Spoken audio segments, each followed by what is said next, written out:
Bismillahirrahmanirrahim. Assalamualaikum warahmatullahi wabarakatuh. Bertemu kita lagi pada hari ini dalam PDPR 3.0 di mana Ustazah akan menerangkan kepada kamu pelajaran ke-16 dalam bidang ibadah yang bertajuk Tayamum dengan Wudu Suci. Okey, terlebih dahulu Ustazah akan terangkan apakah objektif pembelajaran. Yang pertama, menyatakan maksud dan dalil tayamum. Yang kedua, menjelaskan sebab diharuskan tayamum. Yang ketiga, menjelaskan syarat tayamum. Yang keempat, menjelaskan rukun tayamum. Yang kelima, menjelaskan sunat tayamum. Yang keenam, menjelaskan perkara yang membatalkan tayamum.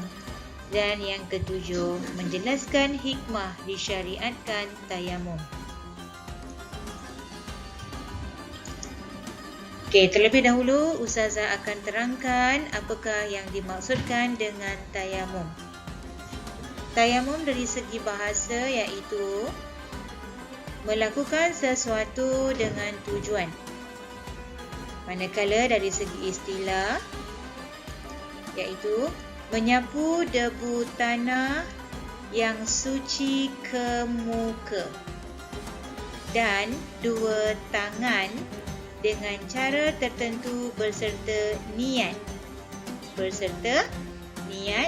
bagi menggantikan wudu atau mandi wajib. Okey, apa maksud dekat sini? Okey, tayamum adalah alat untuk menggantikan wudu ataupun mandi wajib. Yang mana tayamum ini menyapu debu tanah ke muka dan dua tangan. Jadi dekat sini ada dua anggota tayamum yang kita nampak di sini, iaitu yang pertama muka, yang kedua adalah dua tangan. Ini anggota tayamum. Okey, dengan cara tertentu berserta niat. Okey, jadi ketika debu tanah sampai ke bahagian muka, maka kita perlu berniat di dalam hati untuk bertayamum. Okey, bagaimana niat untuk bertayamum? Okey, nanti kita akan pelajari. Okey, niat dalam hati, dalam bahasa Melayu pun boleh, tak ada masalah. Bukan kita lafazkan kuat-kuat, tidak. Dalam hati sahaja. Okey. Okey, seterusnya. A'udzu billahi minasy syaithanir rajim. وإن كنتم مرضى أو على سفر أو جاء أحد منكم من الغائط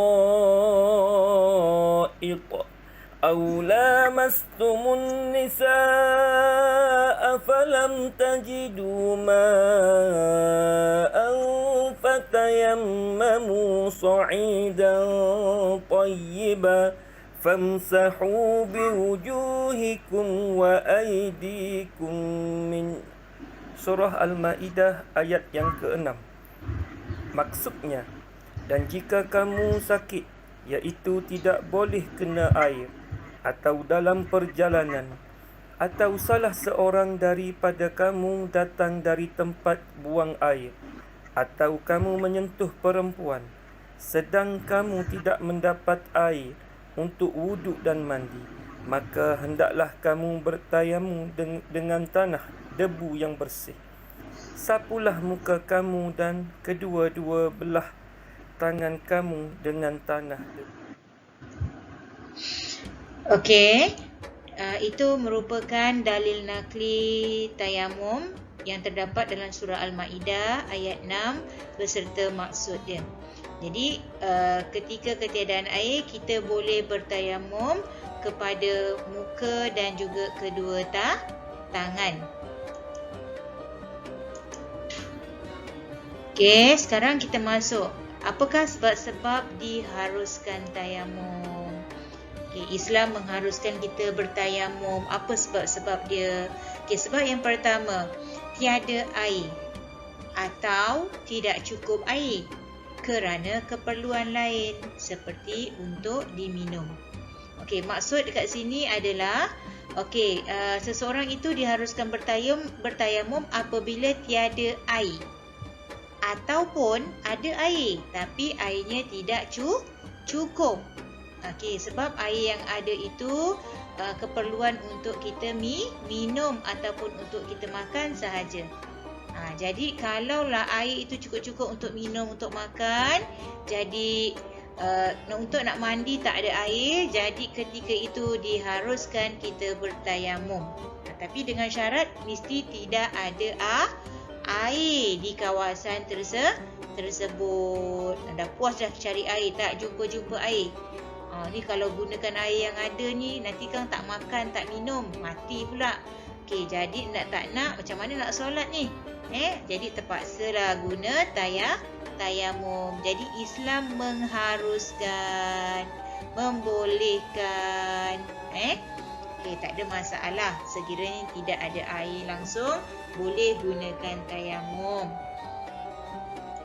Okey, sebab yang kedua, air berada di tempat yang terlalu jauh. Air berada di tempat yang terlalu jauh. Susah kamu nak dapatkan air. Tempat ni terlalu jauh. Masalah bagi kamu untuk sampai ke sana. Dengan kenderaan yang tak ada. Menyukarkan kita untuk dapatkan air di kawasan tersebut. Jadi Islam bagi kita kemudahan untuk melakukan tayamum. Okey, yang ketiga, sejuk yang boleh memudaratkan kesihatan diri. Ini jenis orang yang tak boleh terkena air kan. Kalau dia kena air, dia akan bermasalah nanti, datang penyakit dan sebagainya. Okey, sejuk yang memudaratkan. Jadi ketika ini orang tersebut boleh menggunakan tayamum bagi menggantikan air wuduknya. Okey, jadi ada 4 sebab. Okey, seterusnya kita tengok pula yang keempat, tidak dapat menggunakan air kerana penyakit. Maksudnya orang ni dia tak boleh terkena air sebab dia ada penyakit. Kalau penyakit yang dia ada tu terkena air, nanti penyakitnya makin teruk. Jadi dia boleh menggunakan tayamum. Ataupun kulitnya melecur, kena api dan sebagainya kan. Jadi dia tak boleh basuh pakai air. Nanti kan merebak sakit dia. Okey, lagi terseksa dia. Jadi dia boleh gunakan tayamum. Jadi kat sini ada 4 sebab diharuskan tayamum. Okey, ulang balik. Yang pertama apa dia? Tidak ada air. Ataupun ada air tapi air itu cukup untuk keperluan makan, minum. Okey. Yang kedua, ada air tapi air itu terlalu jauh tempat dia. Jadi boleh guna tayamum. Yang ketiga, sejuk yang boleh memudaratkan kesihatan dirinya. Okey, dia tak boleh terkena air. Kalau dia kena air, sejuk kan, air tu sejuk, jadi boleh memudaratkan kesihatan diri. Jadi dia boleh bertayamum.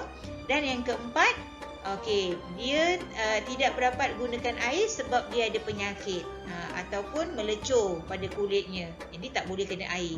Jadi dia boleh bertayamum. Okey, setakat ni jelas ya. Sekiranya ada pertanyaan nanti boleh berbincang ataupun boleh ajukan kepada ustazah. Seterusnya kita tengok pula apa dia syarat tayamum. Okey, syarat-syarat tayamum. Nak tayamum pun kena ada syarat dia. Okey, tengok syarat yang pertama apa tu? Telah masuk waktu solat. Telah masuk waktu solat. Jadi kalau belum masuk waktu solat, kamu dah pergi buat tayamum, maka tayamum tersebut tidak sah. Okey? Jadi pastikan kalau kamu nak bertayamum, mestilah telah masuk waktu solat. Barulah tayamum tadi sah. Okey. Syarat yang kedua, telah mencari air selepas masuk waktu solat. Cari air. Waktu solat dah masuk, baru pergi cari air. Bukannya pergi cari air sebelum waktu masuk. Waktu solat masuk. Jadi kalau pergi cari air sebelum waktu solat masuk, maka tayamum yang digunakan itu tidak sah. Jadi pastikan waktu solat dah masuk, baru dia pergi cari air. Syarat yang ketiga, gunakan debu tanah yang tidak bercampur dengan bahan lain. Pastikan debu tanah yang kamu cari itu, carilah di kawasan yang bersih, tak ada najis di kawasan tersebut. Andai kata kamu pergi satu kawasan, kemudian terdapatlah najis, contoh tai kucing, ada di situ. Jadi adakah debu tadi suci? Tidak kan? Sebab ada najis. Jadi kamu kena pergi cari tempat yang tidak ada najis. Ataupun ada debu, tapi debu tu contoh kamu pergi kat tingkap. Kamu pergi tingkap, dekat tingkap kan kadang-kadang ada debu kan. Nampak banyak kamu pun pakaikan jari kamu tu, kamu selet dekat tingkap tu. Banyaknya debu. Itu debu ke? Adakah debu itu boleh digunakan untuk bersuci? Adakah dia suci? Itu bukan debu, itu habuk. Jadi bila habuk, dia kotor. Kotor, dia tak boleh digunakan untuk bertayamum. Contoh kapur kan. Kapur kan serbuk halus-halus kan. Itu boleh digunakan untuk bertayamum? Tidak boleh. Dia mesti debu tanah. Debu tanah.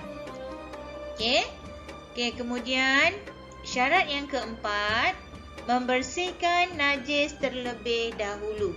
Andai kata pada tubuh badan, pada pakaian kamu ada najis, maka kamu kena bersihkan dulu najis tersebut, barulah kamu bertayamum.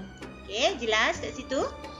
Seterusnya yang kelima, tentukan arah kiblat sebelum bertayamum. Sebab itu kalau nak bertayamum, kita kena arah ke arah kiblat, mengarah ke arah kiblat, ngadap ke arah kiblat ketika kita bertayamum tadi. Itu merupakan syarat. Jadi ada berapa syarat kat sini? Ada 5. Yang pertama, telah masuk waktu solat. Yang kedua, telah cari air selepas waktu solat. Kemudian yang ketiga, gunakan debu yang tidak ada bercampur dengan najis. Kemudian yang keempat, bersihkan dulu badan kita daripada najis, baru kita bertayamum. Yang kelima, arah kiblat. Jadi kita nak bertayamum menghadap ke arah kiblat. Harap kamu semua jelaslah dengan penerangan ini. Tak apa, kalau tak jelas nanti kamu boleh ulang-ulang tengok penerangan ustazah. Kemudian kita pergi pula. Apa dia rukun tayamum? Rukun tayamum ada berapa? Rukun tayamum ada 4. Kita tengok apa dia yang 4 tu. Yang pertama adalah niat. Jadi nak bertayamum kena pasang niat. Macam mana niat tayamum? Nanti kita akan pelajar. Kita akan pelajari nanti. Ataupun ada yang tahu? Cuba. Kalau siapa yang tahu boleh sebutkan. Macam mana niat tayamum? Nawaitu tayammuma listibahati fardhu salati lillahi ta'ala. Sahaja aku bertayamum untuk mengharuskan solat fardu kerana Allah Ta'ala. Niat dalam hati. Tak perlu kamu lafazkan. Dalam hati je. Dalam bahasa Melayu pun tak ada masalah. Boleh. Tak semestinya dalam bahasa Arab. Kita pergi pula rukun yang kedua. iaitu menyapu debu tanah ke muka. Okey, sapukan debu tanah ke muka. Ini rukun yang kedua. Okey, rukun yang ketiga iaitu menyapu debu tanah ke tangan. Maksudnya ke tangan. Kedua-dua tangan kita tu kena sapukan dengan debu. Okey, rukun yang keempat adalah tertib. Tertib ni maksudnya ikut urutan. Lepas niat, muka. Lepas muka, tangan. Yang keempat adalah tertib. Ikut urutan. Okey, jadi rukun tayamum ada 4. Kemudian anggota tayamum ada berapa? Siapa tahu? Okey. Nampak tak kat situ? Mana rukun anggota tayamum? Dekat nombor 2 dengan nombor 3. Okey, dekat nombor 2 tu apa dia? Anggota tayamum adalah muka. Okey, dekat nombor 3 ni anggota tayamum adalah tangan. Okey, jelas kat situ? Okey. Jadi kalau tanya rukun tayamum ada berapa? 4. Okey, kalau anggota tayamum ada berapa? 2. Okey, jelas? 2 iaitu muka dan tangan. Okey. Ustazah rasa untuk rukun tayamum ni tak ada masalah lah sebab dia mudah dan mudah untuk kita ingat dan tahu. Okey, kemudian kita pergi seterusnya. Apakah perkara-perkara sunat tayamum? Kalau kita buat waktu bertayamum ni hukumnya adalah sunat. Okey, apa dia? Okey, yang pertama baca basmalah. Apa tu basmalah? Bismillahirrahmanirrahim. Okey, hukumnya adalah sunat membaca basmalah. Okey, apa lagi sunat bertayamum? Okey, merenggangkan jari tangan. Okey, merenggangkan jari tangan ketika menepuk debu tanah. Renggangkan jari kamu. Cuba kamu renggangkan jari. Macam mana renggangkan jari? Maksudnya antara satu jari dengan jari lain berjarak. Berjarak. Renggang. Okey, itu namanya renggangkan jari. Okey. Kemudian yang ketiga, mendahulukan sebelah atas muka. Okey, maksudnya ketika debu tu kamu nak sapukan dekat muka tadi, mulakan daripada muka bahagian atas. Hukumnya adalah sunat. Okey, kemudian melebihkan sedikit sapuan hingga ke pergelangan tangan. Okey, pergelangan tangan mana? Okey, tengok pergelangan tangan. Lebihkan sedikit ketika kamu menyapu. Okey, itu adalah sunat. Okey, kemudian mendahulukan tangan sebelah kanan. Maksudnya, masa kamu nak sapu debu tadi, pastikan tangan kanan dahulu. Okey, itu adalah sunat. Okey, kemudian menipiskan debu dengan melaga-lagakan kedua-dua tapak tangan. Okey, macam mana melaga-lagakan? Maksudnya, tangan kanan dengan tangan kiri tadi, kamu laga-lagakan dia. Lagakan dia supaya debu yang berada di tapak tangan kamu itu tipis. Tipislah. Tanggallah daripada tapak tangan kamu tu.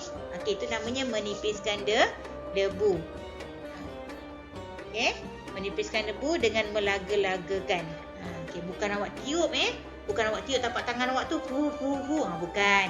Tapi menipiskan debu tangan dengan melaga-lagakan kedua-dua tapak tangan. Okey, itu pun adalah sunat. Okey, setakat ni Ustazah rasa jelas kot penerangan Ustazah ni sebab dia mudah. Okey, nanti kita akan tengoklah video bagaimana cara bertayamum yang sebenar. Okey.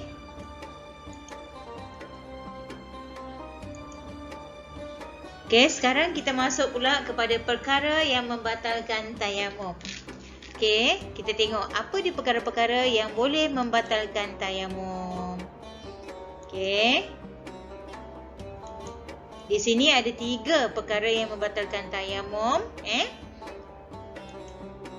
Yang pertama adalah semua perkara yang membatalkan wuduk. semua perkara yang membatalkan wuduk. Apa dua perkara yang membatalkan wuduk? Dia juga perkara yang sama membatalkan tayamum. Contoh, apa dia perkara-perkara yang membatalkan wuduk? Okey, biasa yang kita tahu apa? Terkentut. Kamu dah ambil wuduk, tiba-tiba kamu terkentut. Kan? Jadi bagaimana dengan wuduk kamu tu? Batal ataupun tidak? Okey, batal kan? Jadi kalau gunakan wuduk pun batal disebabkan kentut, maka tayamum pun macam itulah. Jadi kalau kamu dah bertayamum, tiba-tiba kamu terkentut, maka tayamum kamu pun batal. Okey, selain daripada kentut, apa lagi? Persentuhan kulit antara lelaki dengan perempuan yang bukan mahram. Contoh, kamu sentuh tangan kawan lelaki kamu. Waktu tu kamu dah ada tayamum dah. Kamu sentuh tangan dia. Maka batal tak tayamum? Batal tayamum. Okey, kalau wuduk batal tak? Wuduk pun batal. Jadi tayamum ni pun batal. Okey, itu contohlah. Okey, seterusnya kita pergi pula. Apa lagi perkara yang boleh membatalkan tayamum? Okey. Ada air sebelum solat dimulakan. Okey, kamu dah bertayamum. Kamu dah bertayamum. Tiba-tiba masuk je waktu solat, kamu pun terus solat. Tiba-tiba hujan. Baru nak solat ni. Baru nak solat tiba-tiba hujan. Maka tayamum kamu batal tak? Batal Tayamum batal. Okey, andai kata situasi yang kedua. Okey, kamu dah ambil tayamum, kamu pun angkat takbir, dah solat ni, dah masuk waktu ni. Kamu pun Allahu Akbar. Allahu Akbar kabira walhamdulillahi katsira. Tiba-tiba hujanlah turun dengan lebat. Okey, jadi macam mana? Adakah tayamum yang tadi kamu gunakan tadi tu batal ataupun tidak? Adakah solat tu kamu boleh teruskan dengan bertayamum? Okey, kalau waktu tu dah masuk waktu solat, kamu solat guna tayamum, maka solat tadi sahlah. Kamu teruskan je. Tapi kalau sebelum solat tadi dah ada air, maka tayamum tadi batal. Ni awak dah solat baru ada air. Awak dah mulakan solat baru ada air. Jadi awak teruskan je solat tadi dengan tayamum. Okey. Tapi kalau belum angkat takbir, tiba-tiba dah ada air, maka tayamum tadi batal. Okey, perkara yang ketiga yang membatalkan tayamum iaitu boleh menggunakan air semula seperti sembuh daripada penyakit yang menghalang daripada menggunakan air. Ini bagi orang yang dah boleh kena air. Jadi bila dia dah sihat daripada penyakit tadi, maka dia kena gunakan air. Dia tak boleh guna tayamum lagi dah sebab dia dah sembuh daripada penyakitnya tadi. Okey. Kalau dia kadang-kadang dia nak kerja mudah kan. Tak naklah pakai air, aku nak pakai debu je kata dia. Maka tak sah tayamum tersebut. Sebab dia dah sembuh daripada penyakit. Jadi dia kena guna air. Itu perkara-perkara yang membatalkan tayamum. Jadi kat sini perkara membatalkan tayamum ada berapa? Ada 3. Okey, yang seterusnya. Okey, bagaimana cara bertayamum? Okey, bagaimana kita cara bertayamum yang betul Okey, nanti Ustazah ada paparkan video bagaimana cara bertayamum. Nanti kamu boleh tontonlah video tersebut. Okey, sekarang ni Ustazah cuma bagi cara bertayamum dalam bentuk penulisan. Okey, cara bertayamum yang pertama iaitu bersihkan anggota tayamum dan badan daripada najis terlebih dahulu. Maksudnya sebelum kamu bertayamum, kamu kena bersihkan dulu badan kamu daripada najis. Kalau ada najis kat badan, kat baju dan sebagainya, kena bersihkan dulu, barulah mula tayamum. Okey, yang kedua. tekapkan kedua-dua tapak tangan ke atas debu tanah yang suci. Maksudnya debu tanah tu kamu dah sediakan di atas di satu tempat lah. Kamu dah sediakan debu tersebut. Kemudian kamu tekapkan kedua tapak tangan kamu tu di atas debu tersebut. Tekapkan. Letakkan tapak tangan kamu tu di atas debu. Tu maksudnya tekapkan Okey, yang ketiga, sapukan debu ke muka daripada bahagian atas hingga ke bawah muka, disertai dengan niat di dalam hati. Sapukan debu yang ada kat tapak tangan kamu tadi tu bermula daripada atas, daripada ujung rambut kan. Tadi kan hukumnya sunat kan? Mula daripada atas tu hukumnya sunat. Okey, sapukan debu tadi daripada bahagian atas hingga ke bawah, dekat dagu lah, bawah dagu kamu tu. Okey, sambil sapu debu ke muka, sambil tu kamu pasang niat. Niat dalam hati Okey, sahaja aku bertayamum untuk mengharuskan solat fardu kerana Allah Ta'ala. Ataupun dalam bahasa Arab pun boleh. Nawaitu tayammuma listibahati fardhis solati lillahi ta'ala. Nawaitu tayammuma listibahati fardhis solati lillahi ta'ala. Okey, apa maksudnya? Sahaja aku bertayamum listibahati untuk mengharuskan fardhis solati, fardu solat ataupun solat fardu lillahi ta'ala kerana Allah Ta'ala. Okey, seterusnya, bersihkan debu yang telah digunakan, yang telah melekat pada tapak tangan kamu tadi tu. Kamu kena bersihkan.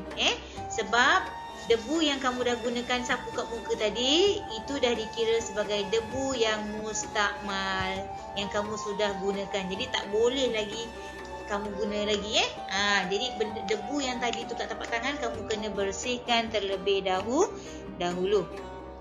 Okey. Kemudian tekapkan kedua tapak tangan ke atas debu sekali lagi. Tapak tangan kamu tadi kan, debu yang tadi tu dah bersih, dah tak ada kat tapak tangan, kamu tekapkan lagi kedua tapak tangan kamu ke atas debu tersebut untuk disapu kedua-dua tangan. Okey, tengok tu. Sapukan debu di tangan kiri kepada tangan kanan bermula daripada belakang tapak tangan hingga ke siku. Maksudnya apa? Debu yang ada kat tapak tangan kamu kan, tapak tangan sebelah kiri. Okey, letakkan di bawah tangan kanan. Tangan kanan awak berada di sebelah atas, tangan kiri berada di sebelah bawah. Lepas tu lurutkan daripada belakang tapak tangan tu sampailah ke siku. Lepas tu pusingkan sampailah kat belakang hujung jari tangan kanan. Kamu lepaskan. Okay, nanti kamu tengoklah video macam mana cara yang betul untuk bertayamum. Okey, seterusnya dah selesai kamu sapukan debu kedua-dua tangan kamu sampai ke siku tu, akhirnya kamu pun berdoa. Doa dia sama macam doa selepas berwudu. Okey, siapa tahu bagaimana doa selepas berwudu, doa wudu? Okey, cuba baca. Ustazah nak dengar. Boleh? Okey, kalau ada yang tak tahu lagi, okey, cuba dengar Ustazah baca Asyhadu an la ilaha illallah wahdahu la syarika lah wa asyhadu anna Muhammadan abduhu wa rasuluh. Allahumma ja'alni minat tawwabin wa ja'alni minal mutatahhirin wa ja'alni min ibadikas salihin. Okey, itu adalah doa selepas berwuduk. Jadi doa tersebut boleh digunakan selepas bertayamum. Okey.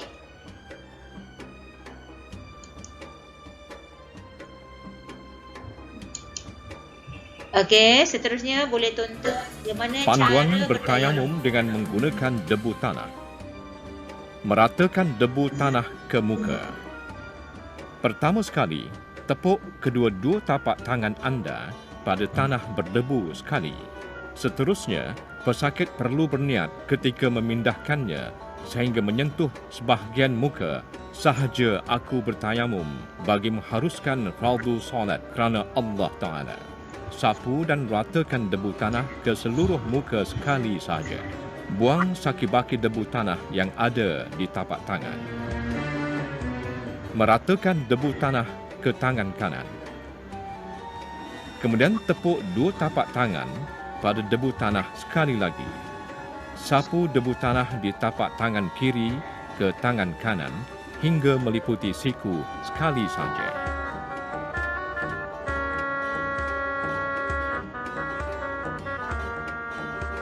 Meratakan debu tanah ke tangan kiri. Begitu juga debu tanah di tapak tangan kanan perlu disapukan ke tangan kiri hingga meliputi siku sekali sahaja. Selati jari jemari tangan bagi memastikan sapuan rata ke seluruh bahagian tangan. Okey, begitulah tadi bagaimana cara melakukan tayamum. Jadi lepas ni kalau tak ada air, di kawasan kamu ketiadaan air langsung, jadi kamu boleh gunakan tayamum. Jadi kamu dah tahulah bagaimana cara bertayamum yang betul. Jangan tayamum sampai ke kaki pula ya. Tak ada. Tayamum hanya muka dan dua tangan sahaja. Okey, sekarang kita masuk. Apakah hikmah tayamum ataupun apakah kelebihan bertayamum tadi? Okey, yang pertama, umat Islam diberikan keringanan untuk melakukan ibadah dalam apa jua keadaan. Jadi Islam itu amat memudahkan umat dia untuk melakukan ibadah. Kalau tak ada air, dia boleh gunakan tayamum. Jadi rusahlah kat sini keringanan. Jadi kalau tak ada air, boleh bertayamum, nak solat, nak mandi wajib. Jangan dibagi alasan, saya tak boleh mandi wajib lah cikgu sebabnya tak ada air. Itu bukan alasan. Jadi dalam apa jua keadaan, kita boleh melakukan tayamum sekiranya ketiadaan air. Okey, hikmah yang kedua, solat perlu dilaksanakan dalam apa jua keadaan. Dalam Islam pun ada keringanan kan.